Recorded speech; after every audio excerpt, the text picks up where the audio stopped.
கடவுளை நாம் ஏன் அன்பு செய்ய வேண்டும்? கடவுள் நம்மை படைத்து காத்து வரும் தந்தை. நாம் அனைவரும் அவருடைய பிள்ளைகள். ஆகவே நாம் அவரை அன்பு செய்ய வேண்டும்.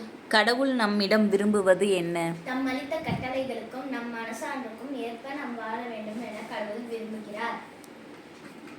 வானதூதர் என்பவர் யார்? கடவுளை ஏற்று அவருக்கு பணி செய்து அவருடைய பெருமகிழ்வில் பங்கு கொள்பவர்களே வானதூதர் ஆவர்.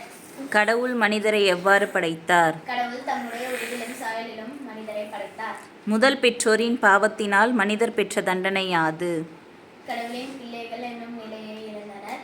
அருள் நிலையை கடவுள் கொடுத்த அருள் நிலையை இழந்தனர். நம்பிக்கை அறிக்கை.